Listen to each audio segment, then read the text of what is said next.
During the Christmas party, my son locked me in the garage. You're getting in our way? Stay there. They laughed, thinking the old father was helpless. But I smiled. When he returned, I was no longer there. He found only a gift from me that made him pale. This betrayal won't go unpunished. The consequences will be terrifying. Before continuing, subscribe to the channel and write in the comments what time it is in your region right now. The click of the garage door lock echoed louder than any gunshot I'd ever heard in my 67 years. You're getting in the way. Stay in there. Sit tight until the guests leave. Quentin's voice carried that particular edge of cruelty that only 3 glasses of whiskey could sharpen. Through the door, I heard Lindsay's high-pitched giggle, followed by Jennifer's raspy cackle. My son, my daughter-in-law, her mother, all 3 of them laughing at the old man locked in his own garage on Christmas Eve. I stood there in the darkness, my hand still holding the carving knife I'd come to fetch for the turkey. The fluorescent lights hummed overhead, casting harsh shadows across my 5 restored beauties. A 1957 Chevrolet Bel Air in cherry red, a 1963 Corvette Stingray, and 3 others that represented 40 years of patient work. The smell of motor oil and chrome polish filled my lungs, familiar as my own heartbeat. Dad's probably crying in there. Lindsay's voice drifted through the door, followed by more laughter from inside the house. Party music started up, drowning out whatever else they were saying about me. I should have felt anger, maybe fear. Instead, I felt something cold and clear settle in my chest like ice water. This was it, the final insult in a long parade of disrespect that had been marching through my life for the past 8 years. The evening had started badly and deteriorated from there. I'd spent the afternoon decorating the house at 1847 SE Spokane Street. My house, bought and paid for in 1992, when Quentin was still in elementary school. I'd strung lights on the tree, hung stockings, prepared a turkey that would feed 12 people. Foolish old man, still hoping for a family Christmas. They'd arrived at 5:30. Quentin walked in without knocking, as usual, Lindsay trailing behind with her phone already out, recording everything for her Instagram followers. Jennifer brought up the rear, her critical eyes already scanning for something to complain about. "These ornaments are so outdated, Dale," Lindsay had announced, wrinkling her nose at my grandmother's glass angels. "Very 1980s. Not in a good way." "The turkey smells dry," Jennifer added, not even bothering with a greeting. "You should have brined it. I told Lindsay to remind you." Quentin had simply grunted, heading straight for my liquor cabinet. My expensive bourbon, naturally. The cheap stuff I kept for myself sat untouched. I tried to help in the kitchen, offered to carve appetizers, set the table, anything to be useful in my own home. Lindsay had physically pushed me away from the counter. "You're just in the way. Go sit down somewhere." When their friends started arriving, couples in their 30s dressed in clothes that probably cost more than my monthly utilities, I'd retreated to the corner. I watched Quentin play the gracious host, pouring my wine, serving my cheese, entertaining guests in my living room. "This is my dad," he'd announced when someone asked about me, his arm sweeping in my direction like I was a piece of furniture. "Former auto mechanic, lives with us." "I live in my own house," I'd corrected quietly. The whole room had laughed. Actually laughed, like I'd told the funniest joke they'd heard all year. Quentin's face had flushed red, not with shame, but with irritation that I'd spoken up. That's when I'd made my mistake. I'd seen my grandson Xavier, 12 years old, and sitting alone on the stairs with a book.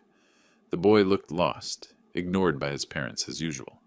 I'd walked over, put my hand on his shoulder.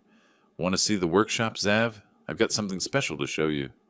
"Not now, Dad," Quentin had barked across the room, loud enough to silence conversations. "This isn't the time for your rusty old cars.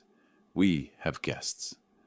The dismissal in his voice, the casual cruelty, 8 years of it, day after day, building up like rust on metal, living in my house rent-free, using my utilities, eating my food, all while treating me like an inconvenient pet they couldn't quite get rid of.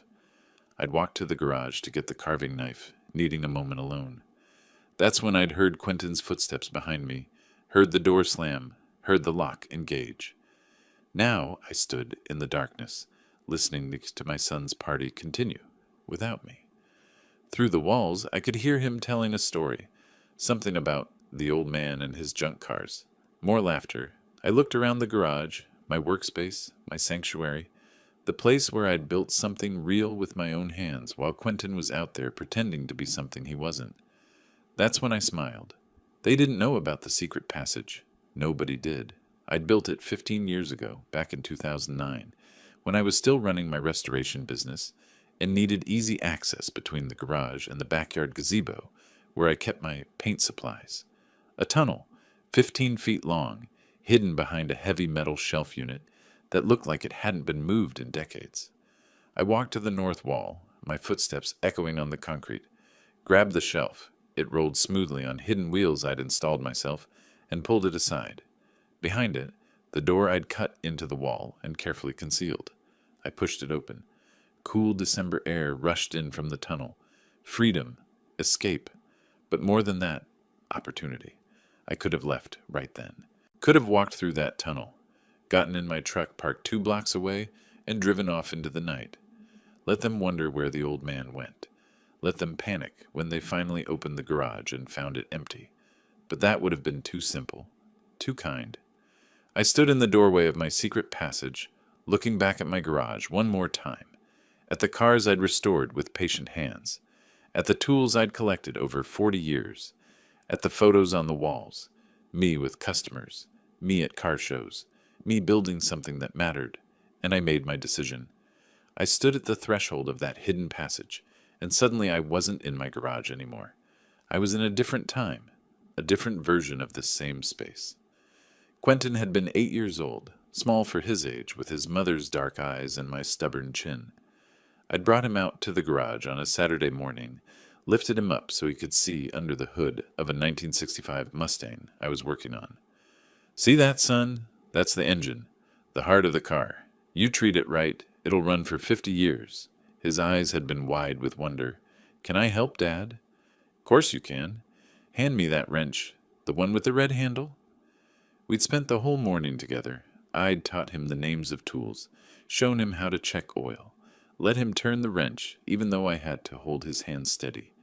When we finished, his face had been smudged with grease, and he'd been grinning like Christmas had come early. "When I grow up," he'd announced, "I want to fix cars just like you." I'd ruffled his hair. "You can do anything you want, Quentin. Anything at all." The memory dissolved like oil in water. That boy was gone. The man who'd locked me in here had nothing of that child left in him.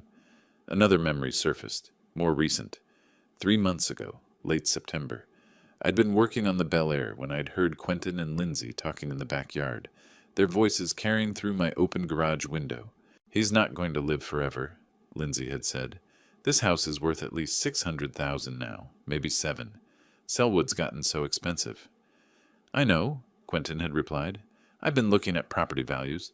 We could sell it, buy something bigger in the suburbs, pocket the difference." "How much longer do you think?" Lindsay had lowered her voice, but I'd heard her anyway.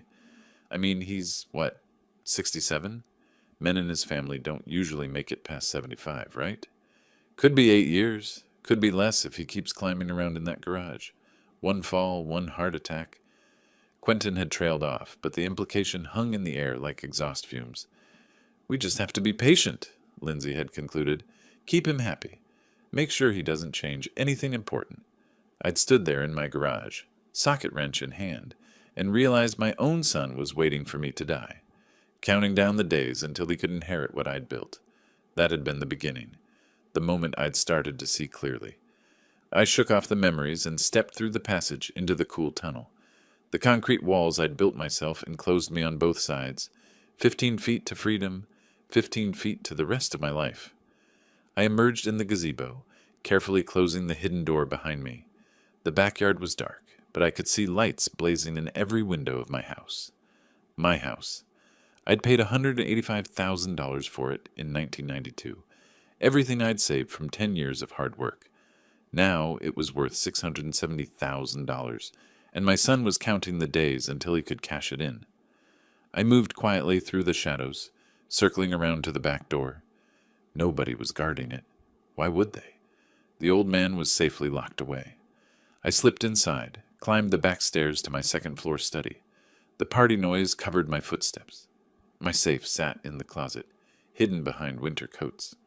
I spun the combination, my wedding date, because some traditions die hard even when the people do. Inside the manila folder I'd been building since April, 8 months of careful preparation. I pulled it out, my hands steady. Inside, copies of the living trust I'd established on August 15th, with Catherine Adams, the best estate planning attorney in Portland. Documents showing how I'd transferred ownership of the house into an irrevocable trust with my grandson Xavier as the sole beneficiary. Papers detailing the change of beneficiaries on my life insurance policy. $500,000 that Quentin had been counting on, now redirected to the grandson they ignored. And the recordings. 47 hours of audio and video from the hidden cameras I'd installed in June. Quentin calling me a burden. Lindsay discussing my death like a business opportunity. Jennifer suggesting they put me in a nursing home to speed things up. All of it documented and dated. All of it legal and binding. I'd been planning this since that conversation in September. Every insult after that had just added fuel to my resolve. Every dismissive comment, every cruel joke, every time they'd treated me like a senile old man in my own home. I'd noted it, recorded it, prepared for it. The medical examination I'd gotten on August 10th, 5 days before signing the trust, showing perfect mental capacity. IQ of 127. No signs of cognitive impairment. They couldn't claim I was senile when I'd been sharp enough to plan 8 months ahead. I took a clean envelope from my desk drawer, slipped in copies of the key documents, added the spare garage key, wrote a note in my clearest handwriting. Quentin, you wanted the house? It was never yours to have. Merry Christmas. My hands didn't shake. That surprised me. I thought I'd feel angry or sad or something. Instead, I felt calm, clear, like I'd been walking through fog for 8 years and finally the air had cleared. I could hear Quentin downstairs, his voice loud with alcohol and false confidence. My dad thinks he's still running a business, but honestly, the guy just tinkers with old cars all day. I keep telling him to sell that collection, invest properly, but does he listen? He's stuck in 1960. More laughter. His friends enjoying his hospitality. My bourbon. My house. My patience, stretched to breaking. I went back downstairs, silent as a shadow, slipped out the back door, made my way through the darkness to the garage's side entrance, a door they didn't even know existed. I placed the envelope carefully on my workbench, right in the center where Quentin couldn't miss it. Then I gathered what mattered, my grandfather's tool set, the one I'd used to build my first business, the photo album with pictures of every car I'd ever restored, the original deed to the house, though that was more symbolic now. The trust documents were what counted. I took one last look around my garage. This space had been mine for 32 years. I'd built my business here, raised my skills here, found peace here when the world got too loud. Now it belonged to Xavier, legally and completely. A 12-year-old boy who still loved his grandfather, who still wanted to learn, who still had that wonder in his eyes when I showed him how things worked. Quentin had killed the boy he used to be, but maybe I could save the boy Xavier still was. I left through the secret passage one final time, closed it behind me, pulled the gazebo door shut. My truck was parked 2 blocks away on Marion Street, right where I'd left it this morning. I'd planned this part too, parking away from the house so they wouldn't see me leave. As I walked through the quiet December night, I checked my phone. 9:15 p.m. In exactly 1 hour, Quentin would remember his old man locked in the garage. He'd swagger out there, probably make some joke about letting the prisoner free. He'd unlock the door, swing it open, ready to see me humbled and waiting. Instead, he'd find an empty garage and an envelope that would change his life forever. I climbed into my truck, started the engine. I'd already booked a room at the Hampton Inn on MLK Boulevard, reserved it 3 weeks ago, paid in cash. My bag was in the back seat, packed with everything I'd need for the next few days. As I drove away from SE Spokane Street, away from the house I'd bought 32 years ago, I didn't look back. I'd spent too many years looking backward, trying to see where I'd gone wrong with Quentin. Tonight was about looking forward. My phone would ring soon. Quentin would call, demanding explanations. Then Lindsay, then Jennifer. They'd rage, they'd plead, they'd threaten. But I had 8 months of preparation on my side. I had lawyers, documents, evidence. I had the truth, recorded and time-stamped. Most importantly, I had something they'd never counted on. I had stopped being the man who'd let them walk all over him. The old Dale Quinn had died tonight, locked in that garage. The man driving this truck was someone new, someone who understood that respect isn't freely given to those who don't demand it. Someone who knew that family is supposed to mean something more than a convenient place to live rent-free while you wait for the inheritance. I pulled into the Hampton Inn parking lot at 9:47 p.m., checked into my room, sat on the bed, and waited. At 9:58 p.m., my phone began to ring. I smiled, set it to silent, and let it buzz uselessly on the nightstand. They wanted to play games? I'd spent 8 months learning the rules. Now it was time to show them I knew how to win. The phone vibrated 37 times before midnight. I counted each one, watching the screen light up with Quentin's name, then Lindsay's, then Jennifer's, cycling through in increasing desperation. Around 10:30 p.m., the calls started coming every 2 minutes. I imagined them standing in my garage, staring at that empty space, reading and rereading my note. Quentin, you wanted the house? It was never yours to have. Merry Christmas. 10 words, 8 months of planning distilled down to a single sentence that would haunt him for the rest of his life. At 11:47 p.m., a text message appeared. Dad, please, we can talk about this. It was just a joke. Come home. Just a joke. That's what they always said when you finally called them on their behavior. The lock clicking shut had been real enough. The laughter had been genuine. But now that there were consequences, suddenly it was all just harmless fun.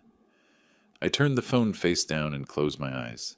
The hotel room was quiet, clean, anonymous. I'd stayed in places like this during my business days, back when I was building Quinn's classic auto restoration from a single garage into 7 locations across Oregon. Back when Quentin was a teenager and thought his dad was successful, before he decided I was just an embarrassment. Sleep came easier than I expected. No guilt, no second thoughts. Just the calm that comes from finally standing up after years of being pushed down. Christmas morning arrived gray and cold. I woke at 6 a.m., same as always. Old habits from 40 years of running a business die hard. I showered, dressed, went down to the hotel's breakfast area. Coffee in a paper cup, scrambled eggs from a warming tray. Not the Christmas breakfast I'd planned, but it tasted better than any meal I'd eaten at 1847 SE Spokane Street in the past 8 years. At 8:47 a.m., I got a voicemail. Quentin's voice, rough from lack of sleep. Dad, I'm going to a lawyer today. This is insane. You can't just give away the house like this. There are laws. I have rights. Call me back. Rights.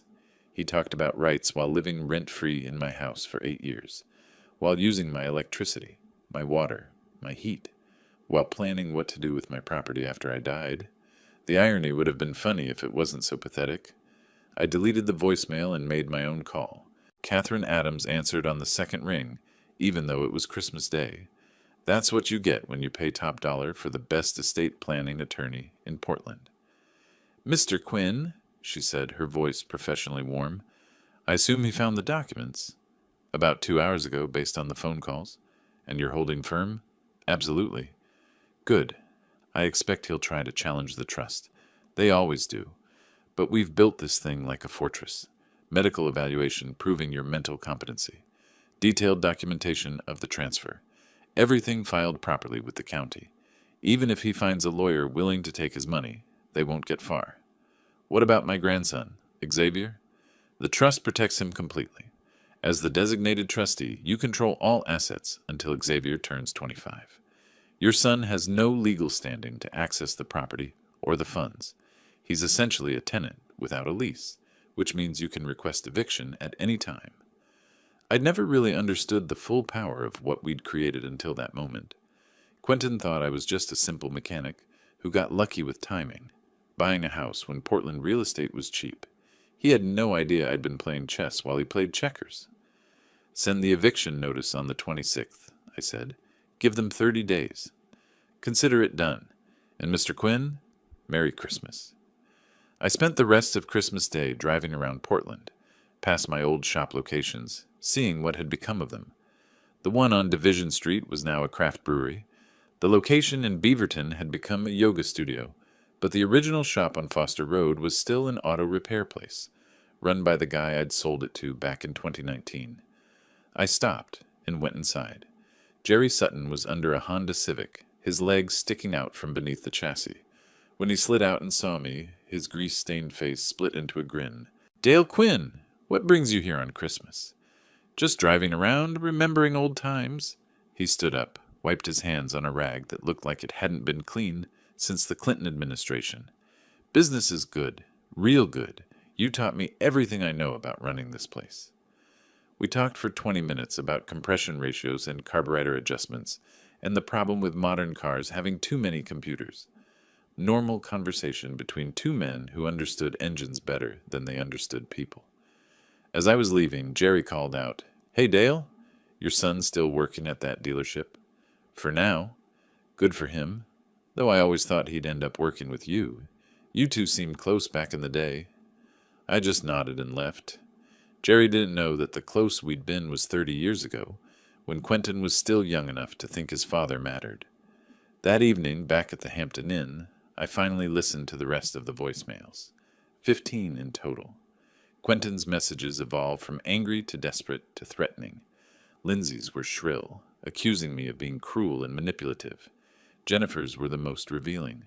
She kept mentioning how they deserved the house, how they'd put up with me for so long, put up with me, in my own house. The last message came from Xavier, my 12-year-old grandson, his voice small and confused. "Grandpa, Dad's really mad. He says you did something bad, but you didn't, right? You wouldn't do something bad. Can you call me?" That one I saved. Xavier deserved better than parents who saw him as a pawn in their inheritance game. December 26th arrived with freezing rain. I sat in the Hampton Inn restaurant, eating breakfast and watching the weather through the window. My phone showed a new voicemail from Quentin, time-stamped 7:23 a.m. I didn't listen to it. Instead, I made a call to Leonard Fisher, the notary who'd helped me structure the trust's administrative details. He picked up immediately. "Mr. Quinn, how did Christmas treat you?" "About as expected. I need you to prepare and file the 30-day eviction notice. Send it certified mail. Return receipt requested." "Already drafted. Just needed your authorization. It'll go out today. They'll have it by the 28th at the latest. Include the utility payment breakdown. 7 months of unpaid electricity, water, gas, and garbage service. The $2,340 total. Already itemized." I smiled. Leo Fisher was worth every penny of his fee. "Perfect. One more thing," Leo continued. "You'll want documentation that you offered them reasonable terms. It protects you if this goes to court.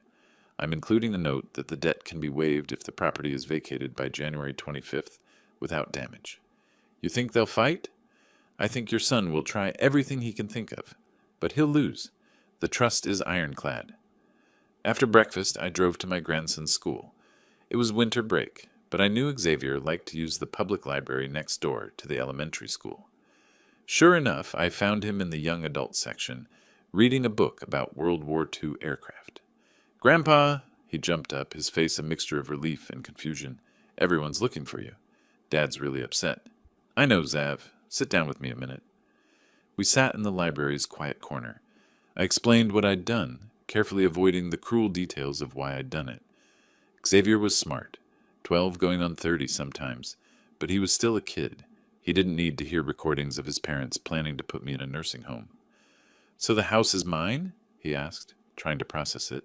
"It's in a trust for you, which means it's protected and growing until you're old enough to manage it yourself, 25 years old. But Dad lives there. Not for much longer. He's going to need to find his own place." Xavier was quiet for a long moment. Then, "Is this because of how they treat you?" "Smart kid. Too smart. This is because I want to make sure you have opportunities they never gave me credit for providing. When I'm gone, you'll have real security.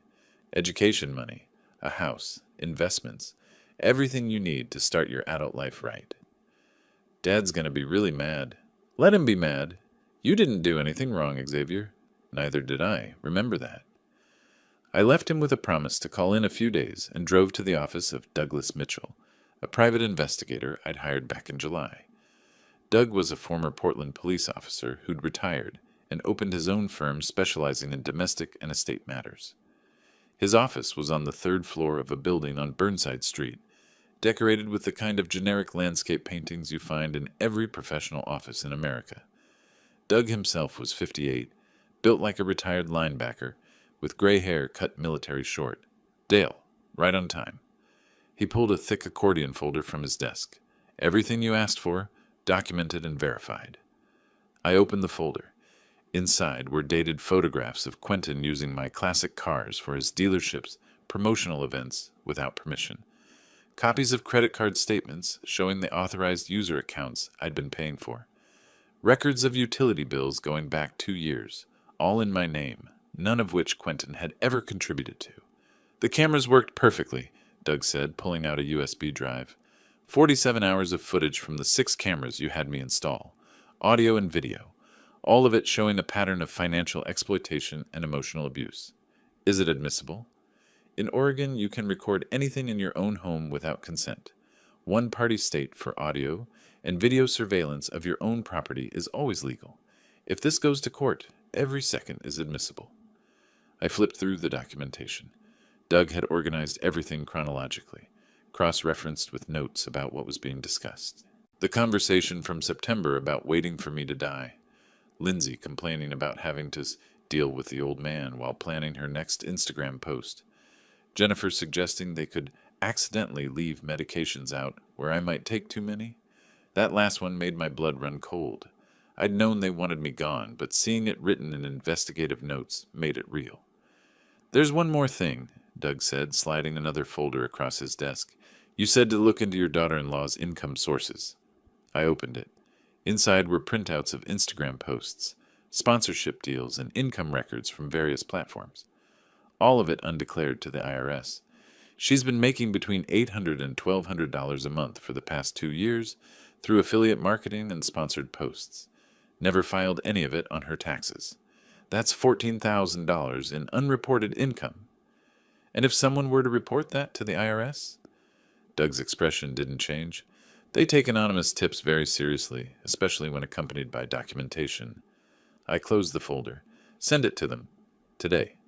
Already prepared. Just needed your authorization. Every piece was falling into place. The trust protecting Xavier. The eviction notice forcing them out. The evidence protecting me from any legal challenge.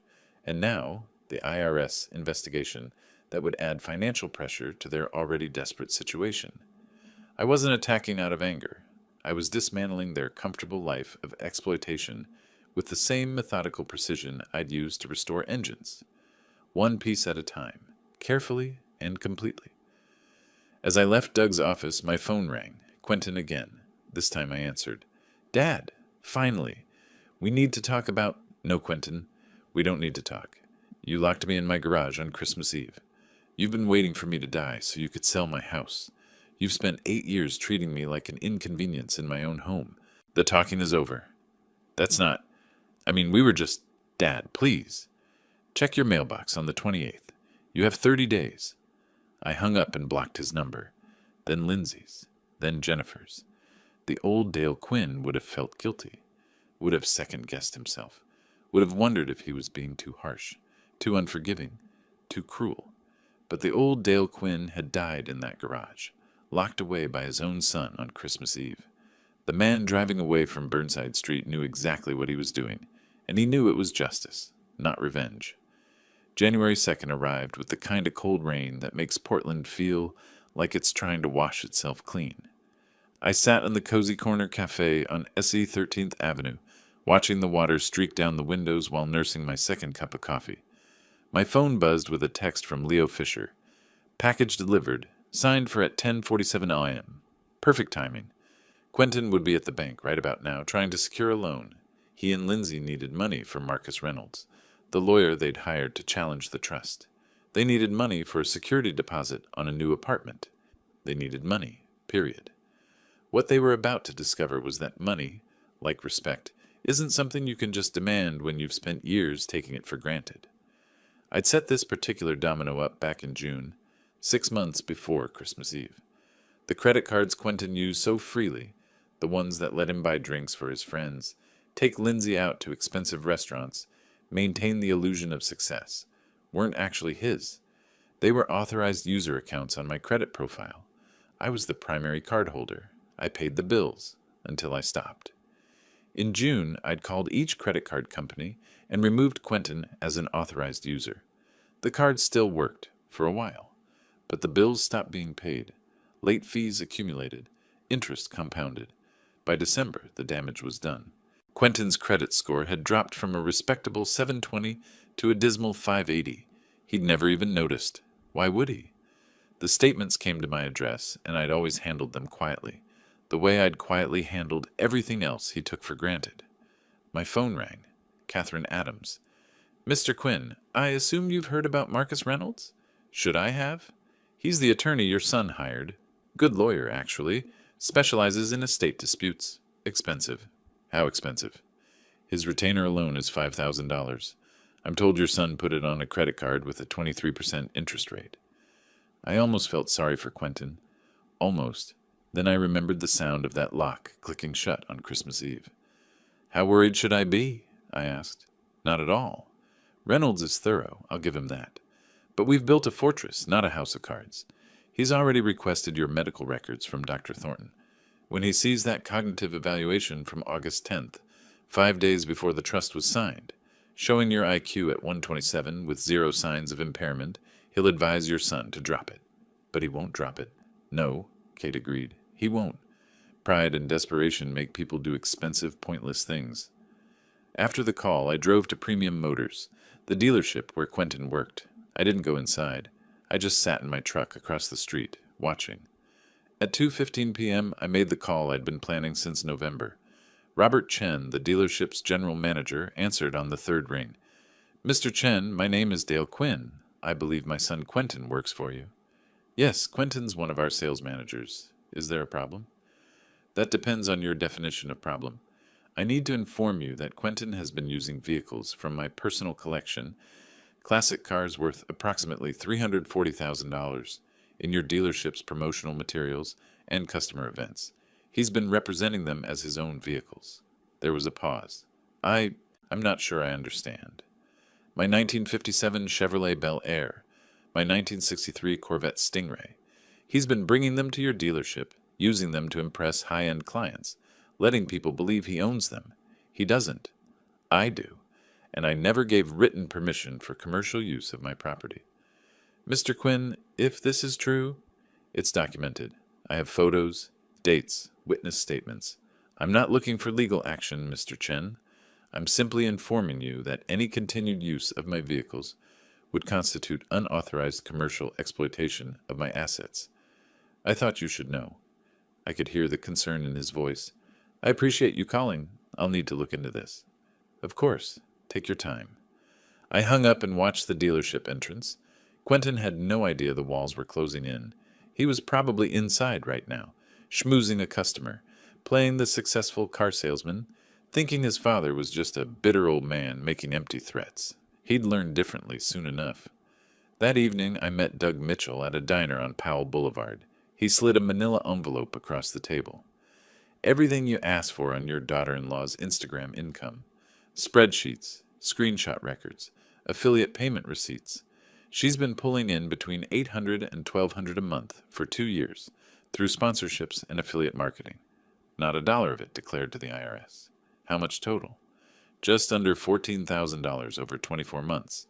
The IRS penalty for willful failure to report income can be up to 25% of the underpayment, plus interest." I did the math. Around $4,200 in penalties, possibly more with interest and fees. "The paperwork's ready?" I asked. "Anonymous tip form, complete with documentation. 1 signature from you, and it goes to the IRS Fraud Division tomorrow morning." I picked up the pen Doug offered, signed my name. Dale Howard Quinn. "Tomorrow morning," I confirmed. Doug nodded. "They'll receive a letter within 2 weeks. Investigation will take a few months, but once they start, they don't stop." I left the diner feeling the way I used to feel after completing a particularly challenging restoration job. Satisfied, methodical, each piece fitting into place exactly as planned. January 3rd started with a phone call I didn't answer. Quentin, probably calling from work. I let it go to voicemail, then listened to the message while eating breakfast. Dad, I need to talk to you. Something's happened at work. Please call me back. The desperation in his voice was new. Good. At 11 a.m., my phone rang again. This time it was Quentin's direct supervisor at Premium Motors, a man named Robert Chen, whom I'd spoken to the day before. Mr. Quinn, this is Robert Chen. I wanted to thank you for bringing the vehicle situation to my attention. You looked into it? Thoroughly. I reviewed our event photos from the past year. Your son did indeed use classic cars at 4 separate customer events, claiming they were his personal vehicles. 2 clients specifically mentioned being impressed by Quentin's collection. We have a strict policy against misrepresentation. I see. I've suspended him for 2 weeks without pay, effective immediately. We need to conduct a full investigation into whether this constitutes a violation of our ethics policy. I thought you should know. After he hung up, I allowed myself a small smile. 2 weeks without pay meant Quentin would miss roughly $2,400 in salary, money he desperately needed for Marcus Reynolds, money he desperately needed for rent, money that was now gone. The dominoes were falling. At 1:30 p.m., I was working in my garage when Xavier showed up on his bicycle. My 12-year-old grandson looked worried. Grandpa, can we talk? We sat on my workbench, the same bench where I'd left that envelope on Christmas Eve. Xavier fidgeted with his jacket zipper. Dad and Mom have been acting weird. They're being really nice to me. Like too nice. Mom made me pancakes this morning. She never makes breakfast. And Dad asked about my homework. He hasn't asked about school since I don't remember when. Smart kid. He knew something was wrong. What do you think they want? I asked. Xavier looked at his hands. I heard them talking last night. They think if I ask you to change the trust back, you'll do it. Mom said he loves Xavier more than he hates us. The casual cruelty of that statement, reducing my grandson to a bargaining chip, assuming I'd built the trust out of hate rather than protection, should have surprised me, but it didn't. And what do you think? I asked him. I think you didn't do this to be mean.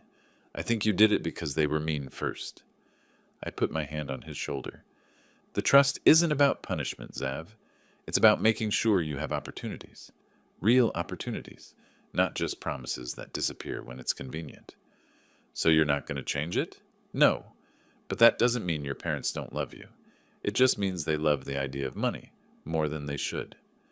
Xavier nodded slowly. Then, they bought me a PlayStation 5 with a bunch of games. Did they now? Yeah. Dad said it's an early birthday present. My birthday's not until July. The PlayStation 5 retailed for $550, money they didn't have, spent on a transparent attempt to manipulate a 12-year-old. It would have been pathetic if it wasn't so calculated. Keep the PlayStation, I told him. But remember, real love doesn't show up with expensive presents when it needs something. Real love is consistent. After Xavier left, I made myself dinner and waited. At 6:47 p.m., my phone buzzed with a text from an unknown number. I recognized Lindsay's writing style immediately.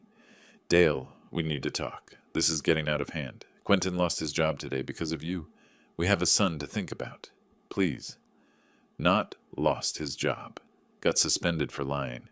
But Truth and Lindsay had never been close friends. I deleted the message. At 9:15 p.m., another text arrived. This one from a blocked number. You're tearing this family apart. Is that what you want? For your grandson to grow up knowing his grandfather destroyed his father's life? Think about Xavier. Always Xavier. Always using him as emotional leverage. Never acknowledging that I'd spent 8 years watching them ignore him while they waited for me to die so they could sell my house. I turned off my phone and opened my laptop. Doug Mitchell had sent me the files from the hidden cameras, 47 hours of footage, edited down to the most damning clips. I watched a few minutes. Quentin and Lindsay in my kitchen, September 15th, discussing how much they could get for the house. Jennifer suggesting they could speed up my decline by forgetting to remind me about medications. That last one still made my blood run cold. I created a private YouTube video, 8 minutes long, a compilation of the worst moments. Quentin's voice, "When is the old man finally going to kick it?" Lindsay's laugh, "We're only putting up with him for the inheritance." Jennifer's cold assessment, "We should have put him in a home 5 years ago." I set the video to unlisted, generated a link, and saved it. Not yet, but soon. The next morning, January 6th, Lindsay received a letter from the IRS. I didn't see it myself, but Xavier told me about it later. Apparently, she'd opened it at breakfast and gone pale. Actually pale. Xavier said it looked like someone had drained the blood from her face. The letter requested documentation of all income received from Instagram, including affiliate marketing, sponsorships, and product promotions for the tax years 2023 and 2024. It informed her that failure to properly report income could result in penalties, interest, and potential prosecution for tax fraud.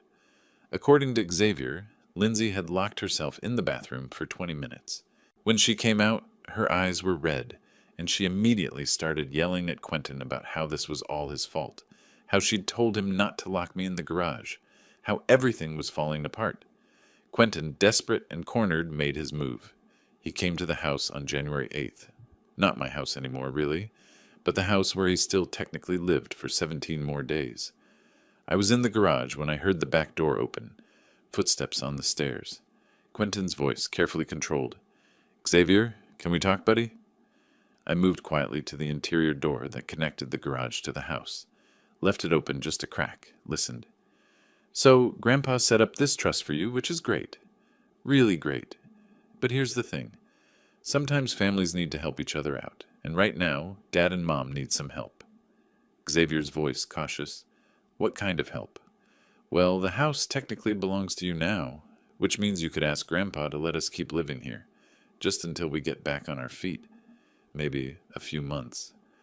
"Grandpa said I can't control the trust until I'm 25. "Right, but you could talk to him. He listens to you. You're his favorite." A pause. Then Xavier, with the kind of clarity that made me proud. "Dad, why didn't you ever ask about my school before?" "What? I always—" "No, you didn't. You never asked. But now you want me to ask Grandpa for something?" I heard Quentin's voice shift, trying a different approach. "Look, I know I haven't been the best dad, but I'm trying to change. This whole situation with Grandpa, it's made me realize— Mom's not pregnant, is she?" Silence. Beautiful, damning silence. "What? Why would you—" "I heard you on the phone. You said Mom was pregnant and Grandpa should change the trust so the new baby would get something too. But she's not pregnant. You were lying." "Xavier, that's not—" "I was just exploring options. You were lying to make me feel guilty." I'd never been prouder of that kid. That night, I allowed myself a moment of satisfaction. Not celebration. This wasn't something to celebrate. But acknowledgement. The plan was working. Every piece I'd carefully positioned over 8 months was now in motion. Quentin was suspended from work, bleeding money he didn't have. Lindsay was facing an IRS investigation that could cost her thousands. Their credit was ruined. Their lawyer was expensive. Their son saw through their manipulation, and they had 12 days left before the eviction became legal and enforceable. 12 days to pack up 8 years of taking me for granted. 12 days to understand that the old man they'd locked in the garage wasn't as powerless as they'd thought. Justice, I'd learned, doesn't always arrive quickly, but when it's built on a foundation of careful planning and documented truth, it arrives completely. January 20th arrived cold and clear. I stood in my garage, my actual garage now, no longer shared with people who saw it as theirs to claim, and waited. At 10:47 a.m., I heard the vehicle pull up outside. Through the window, I watched the Multnomah County Sheriff's car park in front of 1847 SE Spokane Street. Deputy Marshal Henderson stepped out, official eviction notice in hand. I'd met him the week before to coordinate timing. Professional courtesy between two men who understood. That law, properly applied, protects the innocent and holds the guilty accountable. I stayed in the garage. This moment didn't need my presence. It needed to happen without me gloating, without me watching. This wasn't about humiliation. It was about consequences. But I could hear everything. The doorbell, Quentin's footsteps, the door opening. Then Lindsay's voice, shrill and panicked. "What is this? We already know about the eviction." Deputy Henderson's calm response. "Ma'am, I'm here to serve formal notice that you have 5 days to vacate the premises. January the 25th at noon is your deadline. After that time, any remaining property will be considered abandoned." "This is insane." That was Lindsay again, her voice rising. "We're being thrown out of our own home. This man, my father-in-law, is using his grandson to steal from us." "Ma'am, according to the county records, this property is held in an irrevocable trust with Xavier Quinn as beneficiary. You have no legal claim to—" "We've lived here 8 years. We have rights." "Not without a lease agreement or rent payments, ma'am. I'm sorry, but the law is clear." I heard Quentin's voice then, trying to sound reasonable. "Officer, this is a family dispute. My father is elderly, possibly not thinking clearly. We're working with lawyers to—" "Sir, I've reviewed the trust documents. They're legally sound. Your father underwent cognitive evaluation 5 days before signing. Unless you have a court order staying the eviction, you need to be out by the 25th. The conversation continued, but I'd heard enough. I went back to working on the Corvette Stingray, letting the familiar rhythm of mechanical work calm me. Everything was proceeding exactly as planned. That evening, my phone rang. Quentin. I almost didn't answer, but curiosity won. "Dad." His voice was different, smaller. "Please, we can't find anywhere to live by the 25th. Can't you give us more time? Just a month?" "You had 8 years," I said quietly. "You used every day of those 8 years to take me for granted. Now you want 30 more days of my generosity? I know I messed up. We messed up. But please, think about Xavier. He shouldn't have to see his family torn apart like this." The manipulation was almost beautiful in its transparency, using my grandson as leverage, even now. "Xavier's staying with me," I said. "He won't see anything except his parents, learning to stand on their own feet for the first time in nearly a decade. You locked me in a garage on Christmas Eve, in my own house, during a family holiday. You laughed about it. You told your friends I was an inconvenience. You planned what to do with my house after I died." I paused.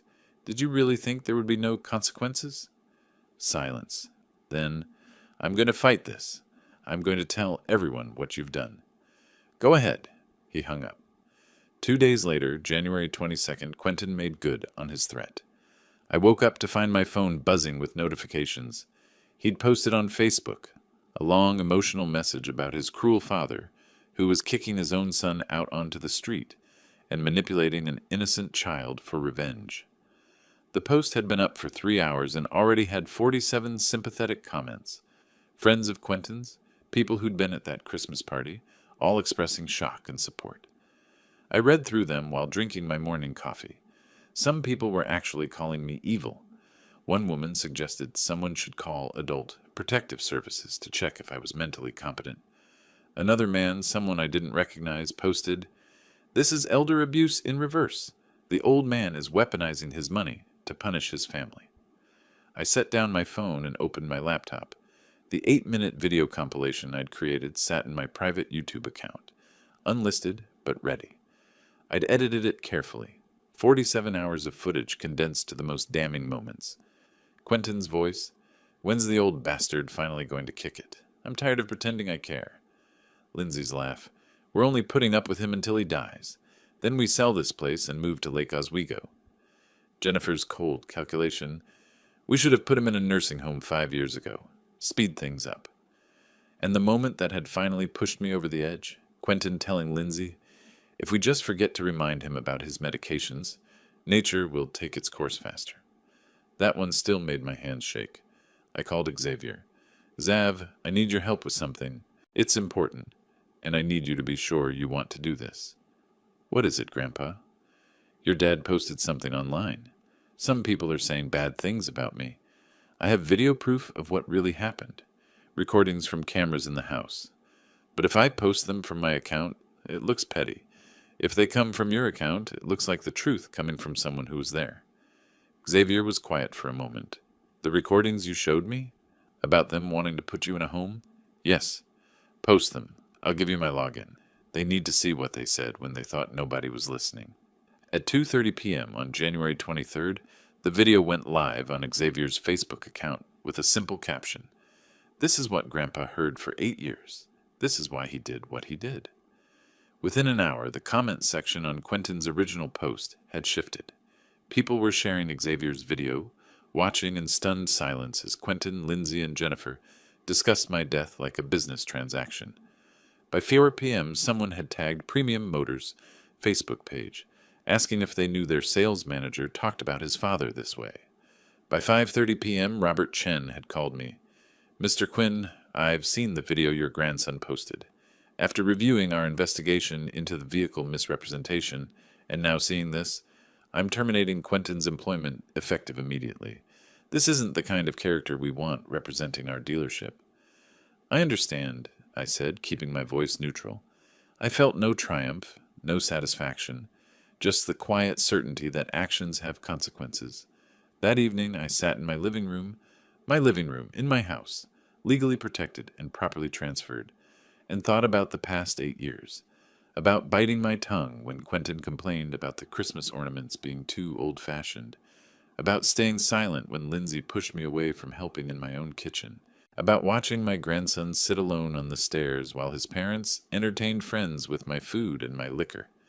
The old Dale Quinn would have continued to take it, would have died quietly in this house, leaving everything to a son who saw him as an obstacle rather than a father. But that Dale Quinn had died in a garage on Christmas Eve, locked away by the very person who was supposed to love him. The man sitting in this living room had learned that respect can't be demanded. It has to be earned, and when it's withheld despite years of generosity and sacrifice, sometimes the only response is to stop giving what isn't valued. My phone buzzed, a text from an unknown number. "You've ruined his life. I hope you're proud of yourself."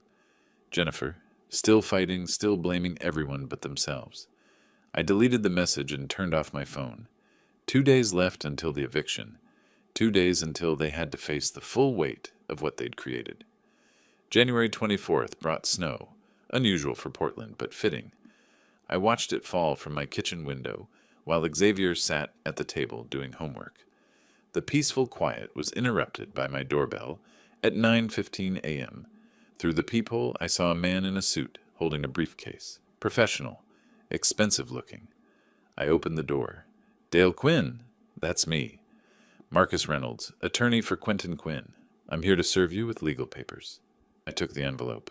"On a Friday morning in the snow. Must be urgent. My client is filing an emergency injunction to halt the eviction and a lawsuit alleging emotional distress, elder abuse through coercion, and undue influence over a minor." I opened the envelope and scanned the documents. It was desperate, reaching, grasping at legal straws. The allegations were creative, I'd give him that. Claims that I'd manipulated Xavier against his parents, that I'd used my age and position to coerce a child into participating in my scheme, that the trust was created under duress. "These are serious allegations," Reynolds continued. "My client is prepared to take this to trial, if necessary, but he's also willing to negotiate. Drop the eviction, allow the family to remain in the residence, and he'll withdraw the lawsuit." I looked up from the papers. "Tell your client no." "Mr. Quinn, I should warn you that. Tell him no. Also tell him his lawsuit will fail. He'll owe court costs, and every day he spends fighting. This is a day he's not finding somewhere else to live. He has until noon tomorrow." Reynolds' expression hardened. "We have medical experts prepared to testify about the psychological impact of your actions on a 12-year-old boy." "Do you have medical experts prepared to explain how an IQ of 127 and 0 cognitive impairment indicates someone incapable of making legal decisions?" "We have witnesses who will testify to your vindictive behavior." "I have 47 hours of video showing his vindictive behavior. Your move, counselor." He left. I closed the door and looked at Xavier, who'd been listening from the kitchen. "Are they really going to try to use me against you?" he asked. "They're desperate. Desperate people make mistakes." That afternoon, I drove to Catherine Adams' office. Kate reviewed Reynolds' filing and laughed. Actually laughed. For a solid minute. "This is the weakest emergency injunction I've seen in 20 years. Look at this. They're claiming you coerced Xavier, but they have no evidence. They're claiming undue influence, But the trust was created 4 months before the garage incident. They're claiming emotional distress, but they're the ones who locked you in. Can they delay the eviction? Not with this. I'll file a response Monday morning. By Monday afternoon, this will be dismissed. But Dale, she looked at me seriously, they're going to keep fighting, even after the eviction, even after they lose the lawsuit. Some people can't accept that they brought consequences on themselves. I drove home through the snow, thinking about Kate's words. She was right. Quentin wouldn't accept this. Neither would Lindsay or Jennifer. They'd fight because the alternative was admitting they'd destroyed their own security through cruelty and greed. That evening, Quentin called. I answered, "Dad, I need to see you, face to face, before tomorrow." "Why?" "Because we need to end this. Please, I'll come to you." Against my better judgment, I agreed. 7 p.m., just you, not Lindsay, not Jennifer. He arrived at 6:55 p.m., shoulders hunched against the snow, looking smaller than I had ever seen him. I let him in but didn't offer coffee. We stood in the entryway. "I'm sorry," he said. His voice cracked. "I'm sorry I locked you in the garage. I'm sorry for everything I said. I'm sorry I took you for granted." I waited. He wasn't done. "But you have to understand. We're desperate. Lindsay is pregnant. Actually pregnant this time. We found out yesterday. We can't bring a baby into that cramped apartment. We need more time. We need—" "Stop." He stopped. "Lindsay isn't pregnant. Or if she is, you found out more than yesterday because Xavier heard you lying about it 2 weeks ago to manipulate him." His face went pale. Caught. "Even now," I said quietly, "you're lying. You're here with tears and apologies, but you're still trying to manipulate me. You're not sorry you did it. You're sorry it didn't work." "That's not—" "Did you mean it? What you said on the recording? About forgetting my medications so nature would take its course?" Silence. "Answer me, Quentin. Did you mean it?" I was frustrated. I didn't— "Did you mean it?" His jaw tightened. Maybe in that moment, yes. But I would never actually. "Get out." "Dad, you have until noon tomorrow. After that, the locks change. Get out of my house." He left. I watched him walk to his car through the snow, shoulders shaking. Whether from cold or crying, I couldn't tell. Didn't care. The next morning, January 25th, I arrived at the house at 11 a.m. A moving truck sat in the driveway. Quentin, Lindsay, and Jennifer were loading boxes, their movements frantic and disorganized. I parked across the street and waited. Xavier sat in my truck beside me, watching his parents scramble. "Do you feel bad?" he asked. "No," I said honestly. "I feel tired, but not bad." At 11:58 a.m., the truck pulled away. Quentin stood on the front lawn, staring at the house, at me. His expression was empty, defeated. I got out of my truck, walked to the front door, changed the locks with the new set I'd brought. The click of the deadbolt sliding home sounded final. Quentin was still standing there. "You destroyed my life," he said. "No," I replied. "I took back mine. You destroyed your own." I walked back to my truck, drove away without looking back. Xavier was quiet beside me, processing what he'd witnessed. "Grandpa?" "Yeah, Zav?" "Thank you for showing me what it looks like when someone stands up for themselves." I reached over and squeezed his shoulder. That right there, made everything worth it. February 7th came with the kind of gray Portland morning that makes you appreciate a warm house and hot coffee.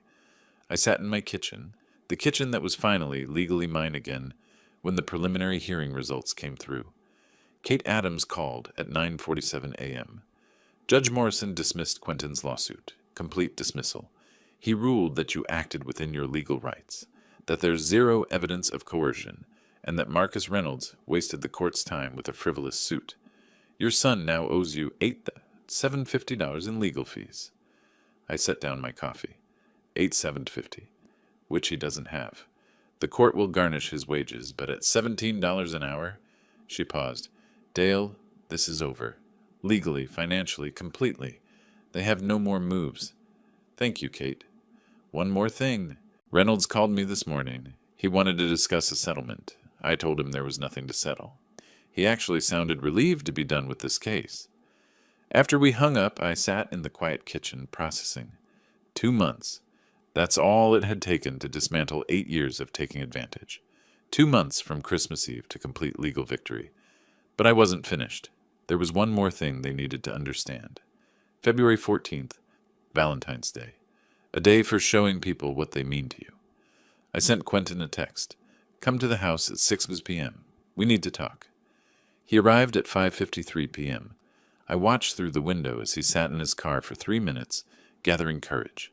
When he finally knocked, I opened the door immediately. Come in. He stepped inside, looking around like he was visiting a museum of his former life. Xavier sat on the couch doing homework. Kate Adams sat in the armchair, briefcase at her feet. Documents spread across the coffee table.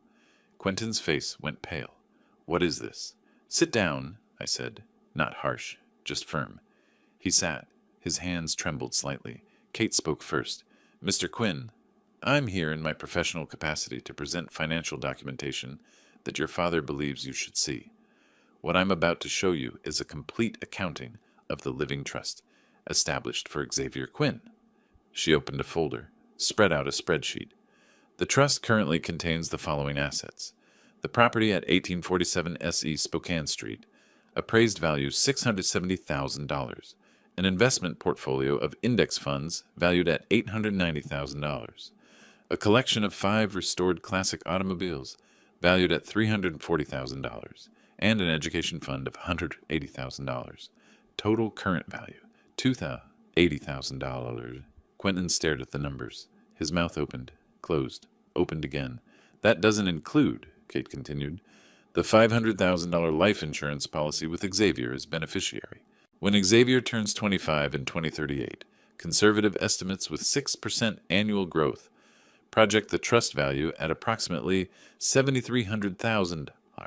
7? Quentin couldn't finish the sentence. I leaned forward. You thought I was a simple mechanic, a guy who got lucky buying a house at the right time. You called me the old man who tinkers with junk cars? His eyes met mine, then dropped.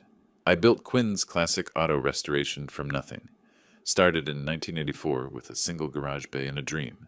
By 2019, I owned 7 locations across Oregon, sold the business for $1.8 million, invested carefully, lived modestly not because I was poor, but because I wasn't wasteful. I didn't know, he whispered. You didn't ask. You didn't care. You just waited for me to die so you could sell what I'd built. Kate pulled out another document. This is the original estate plan from 2016, before everything changed. It shows your father intended to split his assets evenly, half to you, half to Xavier. The house would have been yours. Approximately $1 million would have been yours. Quentin's face crumbled. Dad, But you locked me in a garage on Christmas Eve. You spent 8 years treating my generosity like weakness. You discussed my death like a business transaction. I kept my voice steady. So I changed the plan. Every asset, every dollar goes to Xavier. He'll be a millionaire before he turns 30.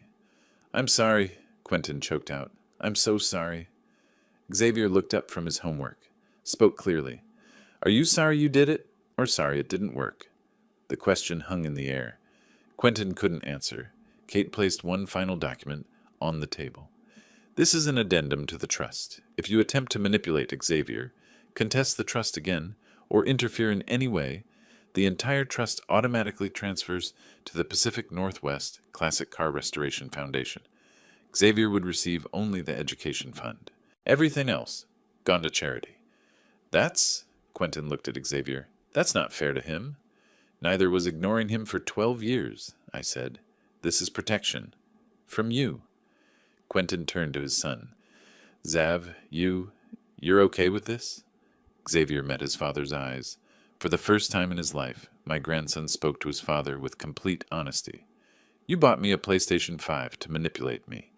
You lied about Mom being pregnant. You've never asked about my school, my friends, what I like to read. Grandpa asks me those things every day. He teaches me about cars, about money, about being a person who keeps his word. So yeah, Dad, I'm okay with this. The look on Quentin's face, that mixture of shame, loss, and realization, was more satisfying than any legal victory. He finally understood what he'd thrown away. Not money, not a house, but his son's respect, and maybe, if he'd been different, his father's love. February 28th arrived unseasonably warm, spring hinting at its arrival. Xavier and I loaded the 1957 Chevrolet Bel Air onto the trailer at 7 a.m. We'd spent 6 weeks restoring her. New chrome, rebuilt engine, perfect paint job in original cherry red. She gleamed like a jewel. "You ready for this?" I asked my grandson. "Are you kidding? We're going to win." His confidence made me smile. The Portland Convention Center buzzed with classic car enthusiasts when we arrived at 9:30 a.m. The auto restoration show drew hundreds of entrants and thousands of spectators. We positioned the Bel Air in our assigned spot, and Xavier immediately started polishing invisible specks off the chrome. "She's perfect," I told him. "You did great work." "We did great work," he corrected. Judges started their rounds at 11 a.m. They spent 20 minutes examining our car, asking technical questions.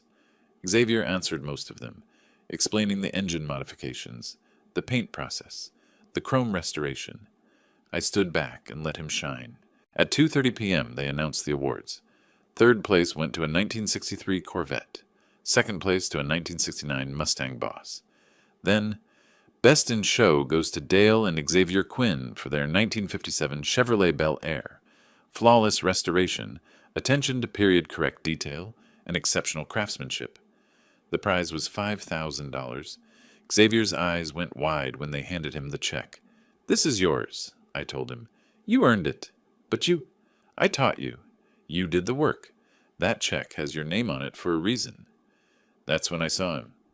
Quentin standing near the entrance, half hidden behind a group of spectators. He'd come. I hadn't expected that. For the next hour, people asked Xavier questions about the restoration. He explained every detail, his face glowing with pride. He'd found something he was good at, something he loved. More importantly, he'd found confidence. At 4:15 p.m., as we were preparing to load the car, Quentin approached. He looked different, thinner, tired, humbler. "Congratulations," he said quietly. "The car is beautiful." "Thanks, Dad," Xavier said, then went back to securing the tie-downs.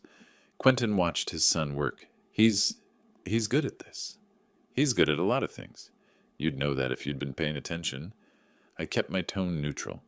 Facts, not accusations. "I see that now." He paused. "I got a job at Amazon, loading trucks. It's not much, but it's honest work. That's a start. Lindsay got a job, too, at Target.